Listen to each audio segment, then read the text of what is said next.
નમસ્તે મિત્રો, જય ગણેશ. આજે આપણે ઘટ્ટ રસાવાળું રીંગણ બટેકાનું શાક બનાવીશું.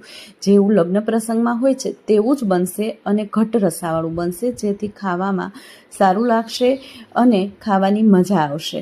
તો ચલો મિત્રો, આજે આપણે બનાવીએ રીંગણ બટેટાનું શાક. તેના માટે સૌપ્રથમ એક કુકર લઈશું અને તે કુકરમાં 2 ટેબલસ્પૂન જેટલું તેલ નાખી ગેસનો સ્ટવ ઓન કરીશું. હવે આ તેલને થોડીવાર માટે ગરમ થવા દઈશું. તેલ ગરમ થયા બાદ જ આપણે તેમાં રાઈ ઉમેરીશું. રાઈને તતડવા દઈશું, ત્યારબાદ જ જીરું તેમાં ઉમેરવાનું છે, તરત જ ઉમેરવાનું નથી. રાઈ બરાબર તતડી જાય ત્યારબાદ આપણે હવે તેમાં 1 ટીસ્પૂન જેટલું જીરું ઉમેરવાનું છે.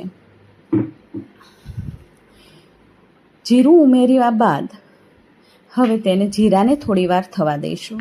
ત્યારબાદ આપણે એમાં 1 ટીસ્પૂન હિંગ નાખીશું. ત્યારબાદ આપણે ગેસનો સ્ટવ ધીમો કરી હવે તેમાં આપણે લસણની ચટણી ઉમેરીશું. જે લસણ અને સૂકું લાલ મરચું હોય છે તેને ખાંડીને બનાવી છે. આ ચટણી ઉમેરવાથી શાકનો ટેસ્ટ ખૂબ જ સરસ આવે છે. હવે આપણે સમારેલા રીંગણ અને બટેટા તેમાં એડ કરીશું.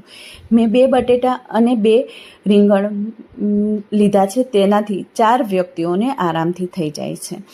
આ તમામ બટેકા ધીમે ધીમે શાકમાં એડ કરીશું.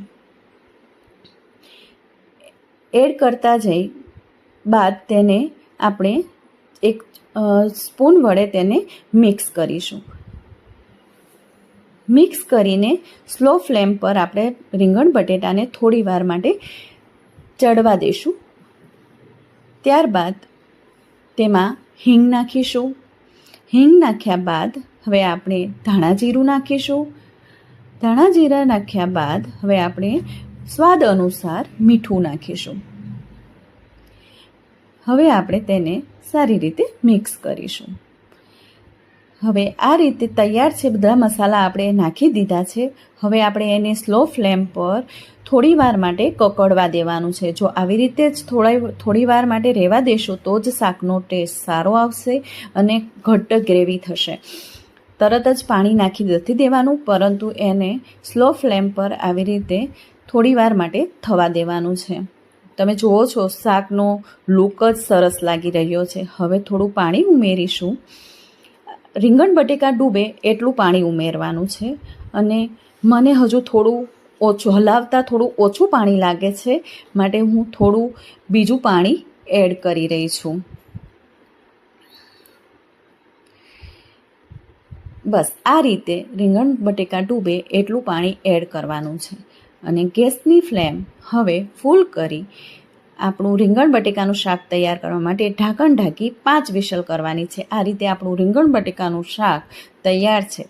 ઘટ્ટ ગ્રેવીવાળું રીંગણ બટેકાનું શાક રોટલી, મરચાં, ગોળ અને દહીં સાથે ખાવાની ખૂબ જ મજા આવે છે. ઘટ્ટ ગ્રેવી હોવાથી શાકનો ટેસ્ટ ખૂબ જ સારો લાગે